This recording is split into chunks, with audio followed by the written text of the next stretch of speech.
So good afternoon to all of you. It's a great pleasure for me, in very difficult circumstances, I must say, to receive here in Luxembourg the Prime Minister of Ukraine, Denis Shmyhal. We had a very good conversation, the two of us, and together with our delegations. And I must say this is an emotional visit, an historical visit, because it reminds us Luxembourgers so much of what happened to our country at the beginning of World War II. I know it from my parents and grandparents. Luxembourg was invaded by Nazi Germany, and the Germans had one intention: to erase Luxembourg from the map. And unfortunately, in 2022, the same happened to Ukraine. Putin's Russia invaded in an unprovoked manner Ukraine. We all saw what he said on television. They wanted to erase Ukraine from the map. And I'm impressed by the resilience and the motivation of the Ukrainians to defend their country. But I can tell you, Mr. Prime Minister, dear Denis, we are on the side of Ukraine. You are not alone in this. You and your people have to fight for this, but we know that your fight is also our fight. Your war is, unfortunately, I must say, also our war. Because we believe that what you are fighting for is about the principles and values we stand for and we believe in since the end of the Second World War and since the end of the Cold War. We believe in democracy, the rule of law. We believe in territorial integrity, in sovereign nations where borders cannot be changed, by force. And therefore, you are fighting for our principles. And the second point why we think that this war needs, on the side of Ukraine, our full support is that if Russia would win, Russia would not stop in the eastern provinces of Ukraine. We saw that in 2014. Maybe in our part of Europe, we did not fully realize what might happen after the invasion of Crimea, but we learned it the hard way in 2022.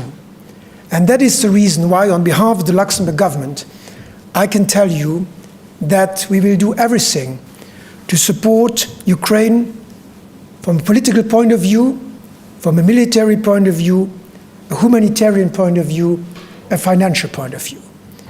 Political point of view, we supported wholeheartedly the declaration by the European Council. European Council was, by the way, the first European Council I attended, to give Ukraine the status of a candidate to join, after negotiations, the European Union. We want Europe to be the place where all the democratic countries are united to ensure peace, stability, security, prosperity. We also believe that in the long term we need to have a European security community to which, of course, Ukraine fully belongs.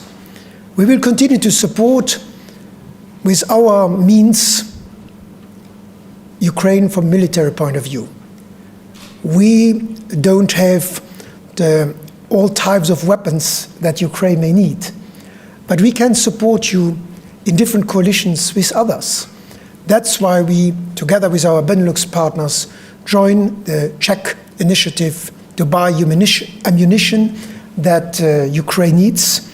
That's why we are leading an IT coalition to support the Ukrainian armed forces in building the necessary resilience when it comes to cyber attacks and similar IT issues. That is why we are in some other coalitions. So we will support you, and I can tell you that last year we spent 16% of our defense budget to support Ukraine. And this will go on. And we are fully united in this in the Luxembourg government, that Ukraine needs our full support. We will continue to support Ukraine from a humanitarian point of view, both in Ukraine and in Luxembourg. We welcomed a number of Ukrainian refugees. They are most welcome here in Luxembourg because we know what it meant also in the Second World War when Luxembourgers fled to other countries to find temporary refuge to be protected against the invaders. And that goes also vis-à-vis the Ukrainians who are right now in Luxembourg. But also on the ground, we will make sure that we can support with our companies the reconstruction of Ukraine. And finally, from a financial perspective, we have been an active contributor also to the international organizations such as the IMF, the European Union, to give the necessary financial means that Ukraine needs to survive in these difficult circumstances. So in short, dear Dennis, be sure that Luxembourg will stand by Ukraine. We will continue to be in close contacts also in the coming weeks and months to make sure that your proposals and the proposals by President Zelensky to bring about peace in your country, which is the ultimate goal, peace and stability in Europe, that we will be on your side. We discussed that together. There will be steps to come towards a conference, hopefully in Switzerland later this year, and Luxembourg will be part of those who want to have the territorial integrity and sovereignty of Ukraine re-established, and also to have a lasting peace on the European continent. Thank you for being here, and I look forward to cooperating with you closely during the coming months, and hopefully we can see the end of this terrible war in the not too distant future.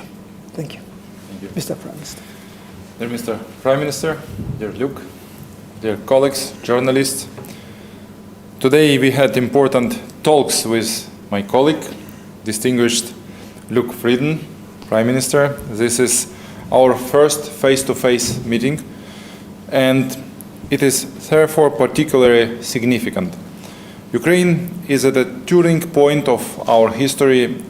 We are fighting for our freedom and at the same time returning to the family of European nations. We are keeping up the pace of European integration. We have implemented 11 key recommendations of the European Commission, obtained the EU negotiating framework, and are preparing to open pre-accession negotiations. Our ambition is to move faster than any country that has done so before. In this context, the support of Luxembourg as a founding member of the European Union is extremely important to us. We look forward to continued solidarity and maximum support. Ukraine is very grateful to Luxembourg for the comprehensive assistance we have received since the first days of full-scale war. We appreciate Luxembourg's contribution, in particular the advocacy of macro-financial assistance last year and the promotion of the Ukraine Facility Program this year.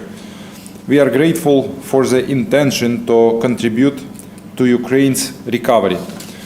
Luxembourg has shown interest in the reconstruction of the Kryvyi Rih districts of the Dnipro region, a powerful industrial center of my country. This is a very positive example, and we expect the implementation of the projects to start soon. We are confident that reconstruction will be our common cause. Only with a restored Ukraine there will be a strong Europe. Today we will sign an intergovernmental agreement between Ukraine and Luxembourg on technical and financial cooperation. We are defining its nature and forms of provision, the mechanism for approving programs, benefits, privileges and immunities for our Luxembourg partners. In this way, we are creating a framework for the intensification of cooperation which will undoubtedly bring positive results. We value our cooperation in the military field. Dear Prime Minister, you mentioned this today, and we really are very grateful. We appreciate Luxembourg's co-chairing of the IT coalition, which you mentioned, its active participation in the drone, demining and artillery coalitions, as well as joining the F-16 coalition. We have room to deepen cooperation. This will strengthen Ukraine's defense capabilities and bring us closer to defeating the enemy. We are paying special attention to the policy of sanctions against Russia. I am grateful to Luxembourg for supporting the 13th EU sanction package.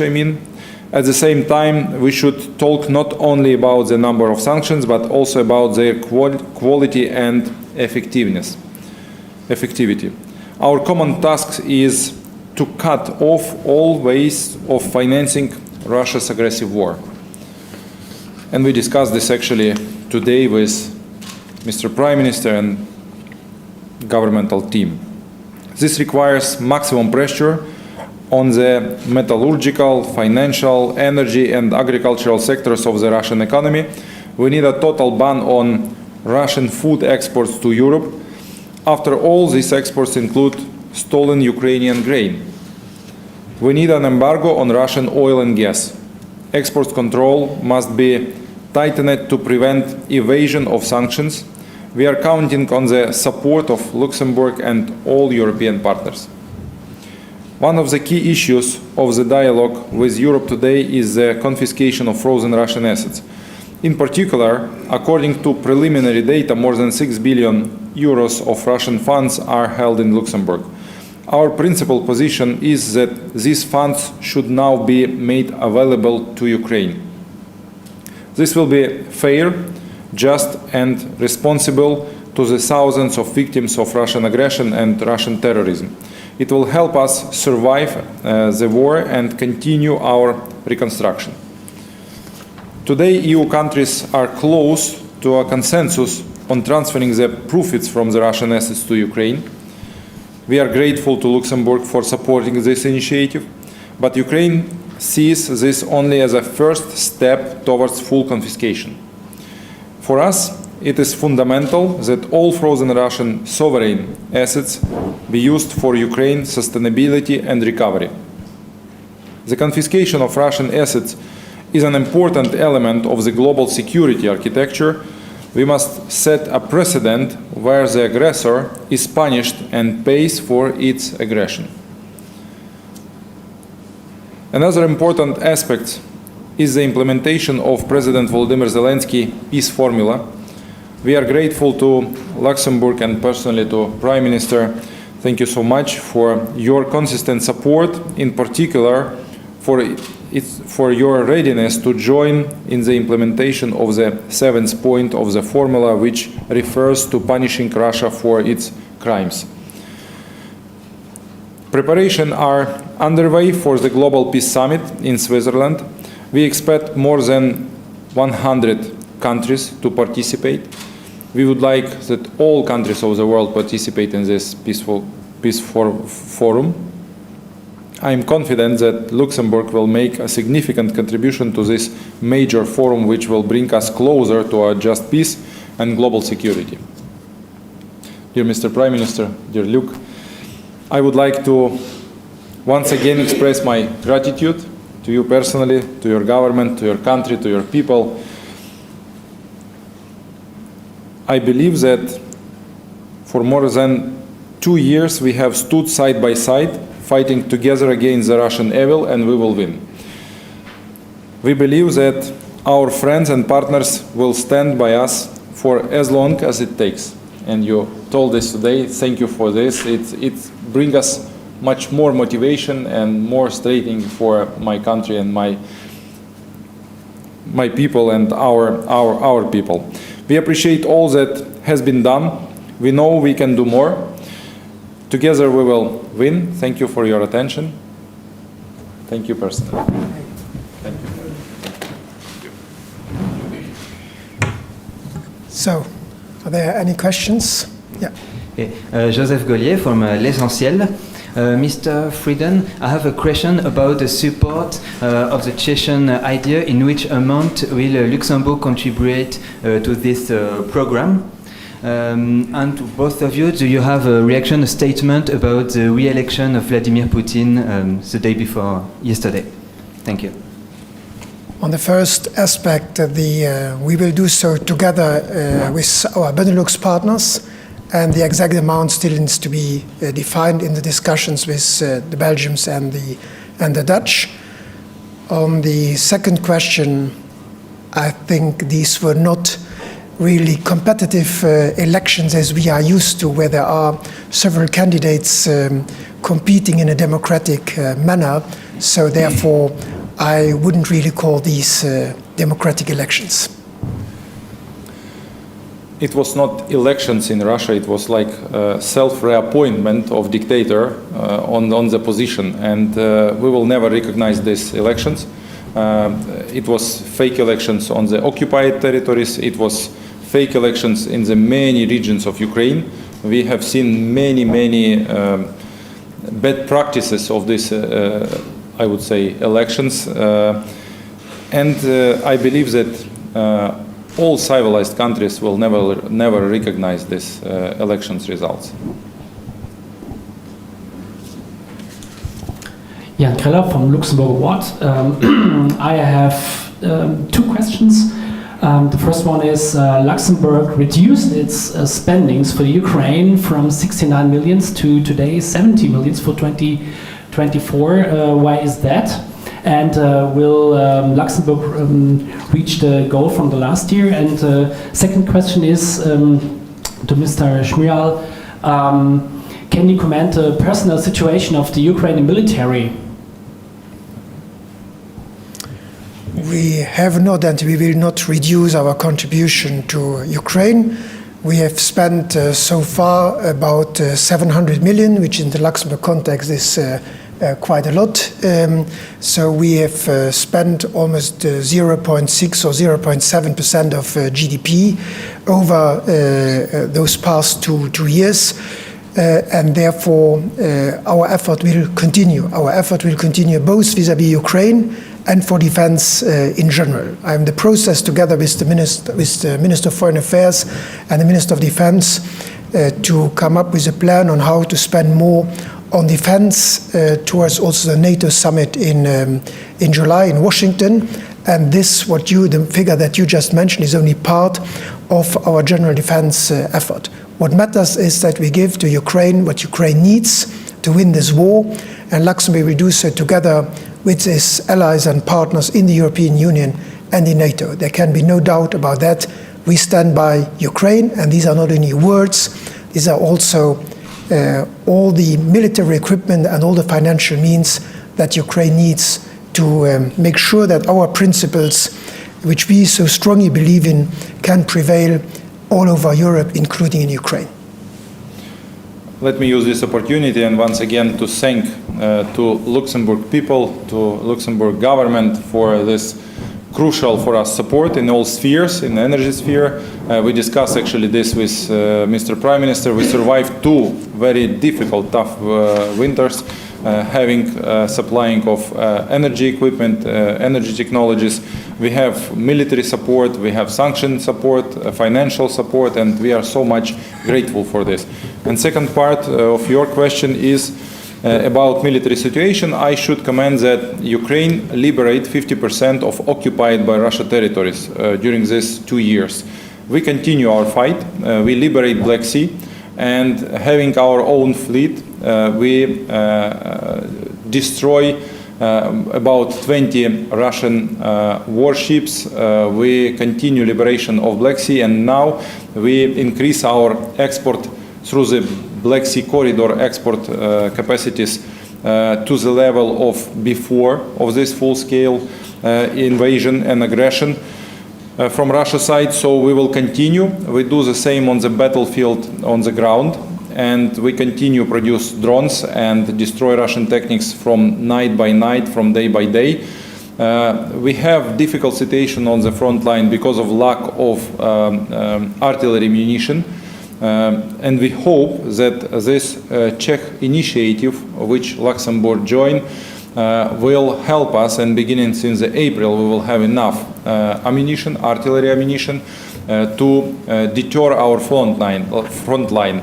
So now the front line is stabilized, and unfortunately we lost Avdiivka and lost some else villages because of this lack of ammunition, but we still have motivation. Our soldiers are absolutely motivated to protect our lands. We built fortifications on the front line and near the front line, and we are counting on our partners with supplying of artillery ammunition. So now this is crucial. We also count on the supplying of long-range and middle-range missiles to cut Russian logistics on the occupied territories. It's also crucially important, such as artillery shells for us. But from our side, we also are not staying on the same place. We are moving it ahead with production of Ukrainian drones, with Ukrainian artillery, and with Ukrainian military equipment in all the spheres. So I believe that during the next periods, we will have some good news, good wins, and will demonstrate our partners that all together we may prevail in this war and may win this war. We have no other way. We should win this war all together. Thank you so much. Thank you. Thank you. Thank you.